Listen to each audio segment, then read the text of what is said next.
Olá, tudo bem? Aqui é o Matheus Cuiava Nunes, eu sou médico veterinário e o artigo que eu irei trazer para vocês hoje é a avaliação retrospectiva de 4 métodos para a previsão do desfecho da coagulação intravascular disseminada em cães de 2009 a 2014, um estudo de 804 casos. Ele foi escrito pelo Robert Goggs, Alicia Mastroco e Marjorie B. Brooks, pela Journal of Veterinary Emergency and Critical Care de 2018. E a coagulação intravascular disseminada, ou a CID, ela é uma complicação grave de um distúrbio que desenvolve como uma consequência do desequilíbrio entre o sistema de coagulação e defesa inflamatória do hospedeiro, e desequilíbrios secundários em fatores pró e anticoagulantes também. Ela é caracterizada pela ativação da coagulação intravascular até a formação da fibrina intravascular. E a deposição de fibrina ela pode levar a uma oclusão vascular e, consequentemente, o comprometimento do fluxo sanguíneo para diversos órgãos, que, em conjunto com as alterações metabólicas e hemodinâmicas, pode contribuir para uma falência de múltiplos órgãos, inclusive dependendo da região onde está afetando.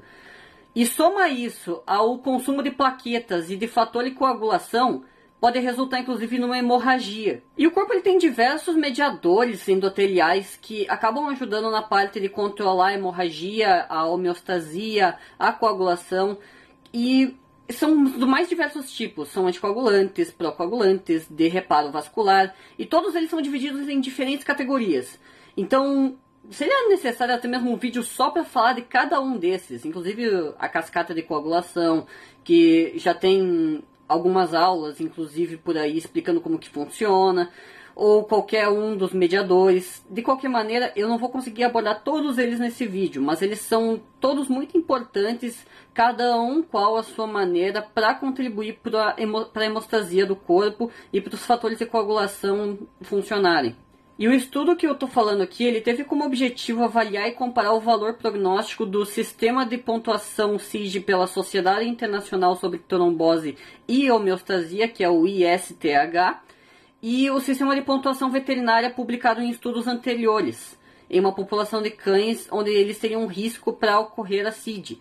Além disso, eles também colocaram um valor que eles conseguiram adaptar de cada um desses estudos para ver como que seria melhor. E então eles avaliaram o prontuário para todos os cães para o qual houve um painel de triagem de teste de coagulação da CID e haviam sido analisados durante o período de 5 anos entre, é bem preciso o número deles, 1º de dezembro de 2009 e 30 de novembro de 2014. E nessa instituição, o estudo do painel de triagem ele avaliava a protrombina, o tempo parcial de tromboplastina ativado, ou APTT, a concentração do dímero D, a atividade antitrombina, AT, e a concentração de fibrinogênio. E eu vou explicar cada um deles agora. De maneira resumida, claro, a protrombina ela é conhecida como fator 2 da coagulação e ela é uma proteína produzida pelo fígado e quando ativada ela promove a conversão do fibrinogênio em fibrina, que juntamente com as plaquetas formam uma camada que impede o sangramento. O tempo de tromboplastina parcial ativado, ou PTTA, ele mede o tempo de coagulação a partir da ativação do fator 12 até a formação do coágulo de fibrina, avaliando as vias intrínsecas e comuns da coagulação. A antitrombina é uma proteína plasmática que ela inibe a trombina e os fatores 10A, 9A e 11A. E, portanto, ela inibe a trombose. O dímero D ele é um produto da degradação da fibrina que ele é usado frequentemente para medir e avaliar a formação de coágulo. Inclusive, no coronavírus, ele é muito utilizado para medir em algumas pessoas como que anda o nível da coagulação no corpo. E o fibrinogênio ele é o precursor da fibrina, que ele é concentrado pela ligação dos receptores às plaquetas. Um dia que eu falar um vídeo sobre uma cascata de coagulação, ou um vídeo especificamente sobre cada um desses fatores ali, ou o que eles interferem na homeostasia, daí eu consigo explicar um pouquinho mais. Mas nesse artigo eu vou dar uma maneira mais simplificada. Então, qualquer coisa também eu recomendo procurar mais fontes acerca desse assunto ou esperar até eu conseguir achar um artigo para encaixar esse tipo de tópico. Então, desculpa pela agilidade em falar. E com base em um amplo esquema que eles estabeleceram no estudo, os cães com as doenças associadas à CID, eles foram então categorizados em diferentes grupos, que eles incluíram doenças imunomediadas, doenças infecciosas, doenças que eles classificaram como diversas, que não se encaixaram nessas outras, neoplasias e toxicoses. Dentro dessas categorias, os cães foram então subclassificados com base no seu diagnóstico final, como foi descrito anteriormente. Então foram avaliados 4 métodos para a pontuação da CID e diferentes métodos e intervalos de referência foram utilizados baseados em diferentes categorias.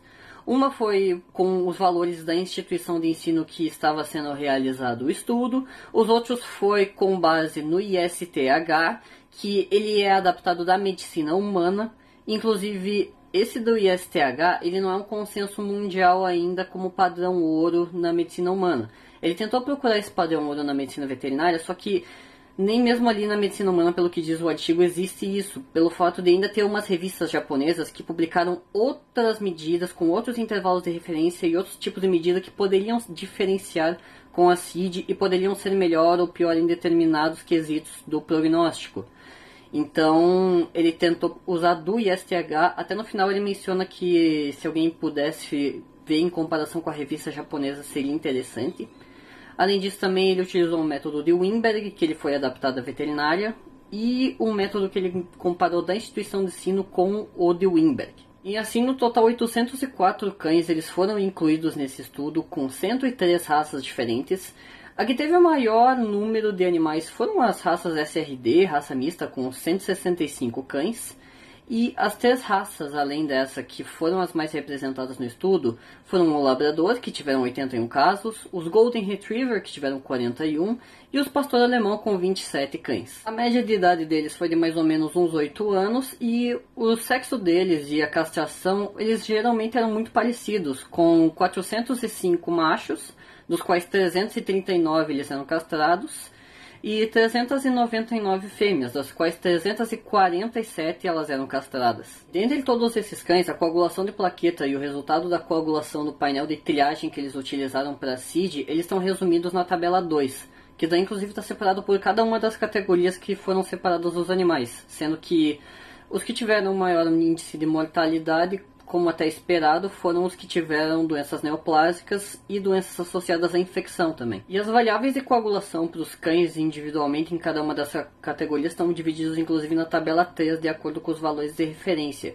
Lá ele disse se o intervalo estava acima ou abaixo dos valores de referência determinada instituição que eles fizeram. E as anormalidades mais comuns acabaram sendo o aumento na concentração do fibrinogênio, o aumento do dímero D, o tempo de tromboplastina parcial ativada, ou o APTT, que eles colocam ali no artigo, que ele estava prolongado, e muito poucos cães estavam com o tempo de coagulação menor ou baixas concentrações de fibrinogênio. E no final de contas, com base nessa tabela, nesses valores, em tudo que foi visto, o que eles chegaram à conclusão? Bom, primeiramente tem que lembrar de um ponto. A diferença de sensibilidade e especificidade. A sensibilidade de um teste, ela corresponde ao percentual dos resultados positivos dentre as pessoas que têm uma determinada doença ou uma condição clínica. Já a especificidade, ela é a capacidade do mesmo teste ser negativo nos indivíduos que não apresentarem a doença, que ela está sendo investigada.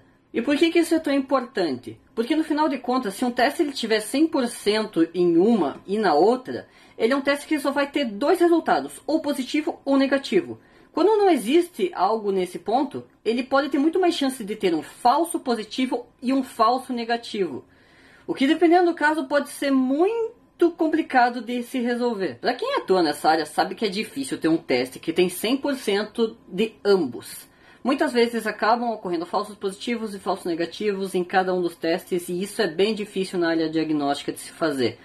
E, inclusive, esse um dos pontos que esse artigo tentou mostrar para evitar ter esse tipo de problema. Dito isso, o score que teve a maior sensibilidade com base na mortalidade de cães com CID foi o de Wimberg, que teve 98,3%. Porém, esse score ele também teve a menor especificidade, com somente 3% de especificidade. E o score mais específico para a previsão da mortalidade foi do ISTH, que teve 98,3% de especificidade. Porém, ele teve menor sensibilidade, com 6,9%. No geral, a pontuação que teve um melhor equilíbrio de sensibilidade e especificidade foi baseado no uso dos intervalos de referência da instituição e a contagem de plaquetas, que eles tiveram um corte de 3 dos 6 valores que eles estavam anormais. Inclusive, a sensibilidade do teste foi de 72,7% e a especificidade dele foi de 80,9%, com a precisão mais ou menos de 78,4% dos casos. Vale ressaltar que esses índices aqui eles não foram feitos para identificar o diagnóstico da doença, mas sim mais para relatar a mortalidade e a chance de mortalidade dos animais que estavam acometidos com alguma doença relacionada com a CID. E isso também pode ter muita interferência dependendo da anormalidade que o animal estava apresentando. Ele pode ter uma neoplasia, que pode diferenciar de uma doença viral, que pode diferenciar de uma doença infecciosa, e daí a mortalidade acaba variando também. Então tem outros fatores que eles estão incluindo nesses estudos, não somente o da CID em si. Inclusive os valores de referência que foram utilizados pela instituição do estudo estão compilados na tabela 2 do artigo. Então quem tiver uma dúvida melhor em cada um dos valores, vai lá que eles deixam um pouquinho melhor explicado quais que são cada um dos valores de referência que eles utilizaram. Em relação aos estudos não conseguirem demonstrar tão bem os outros sistemas, tanto do Weinberg quanto do ISTH, eles falam que em relação ao do Weinberg, foi porque ele foi somente utilizado em uma localidade, e isso acaba tendo muito pouca acurácia em relação a outros locais e a outros pacientes que poderiam ser beneficiados com isso. E eles falam no estudo que isso é muito normal de acontecer, quando tem um N específico em uma região muito delimitada, quando se expande isso, às vezes acontece daí de ter uma diferença muito grande nos sinais, no tipo de resultado. Em relação ao ISTH, ele é um sistema humano, e como sistema humano ele tem algumas diferenças em relação aos sistemas veterinários e o que se utiliza, então essas diferenças acabaram sendo muito significativas para o resultado não ser tão bom quanto esperado e ter esse pequeno problema em relação à identificação da CID. E o estudo ele fala que ele teve algumas limitações, inclusive, por exemplo, o fato dele ser um estudo que ele foi um estudo retrospectivo de corte, faz com que houvesse algumas coisas que ficaram faltando, que eles não têm tanto conhecimento de pacientes que já passaram. Então algumas coisas de tratamentos foram seguidos pelos proprietários, aos clínicos, podem ser alguns dos problemas que acabaram acontecendo. Outra que eles falam que eles tiraram os pacientes que eles foram eutanasiados, e esses pacientes eles poderiam ter uma diferença nos diagnósticos que foram realizados, dependendo de cada uma das doenças e como que foram aplicadas. Então, por exemplo, muitos pacientes com neoplasias eles são eutanasiados muitas vezes porque o animal ele não apresenta mais uma qualidade de vida. Então, algumas vezes essa CID estava muito mais prevalente, teve uma mortalidade muito maior nesses animais, mas eles acabaram tirando, então isso interferiu um pouquinho no resultado.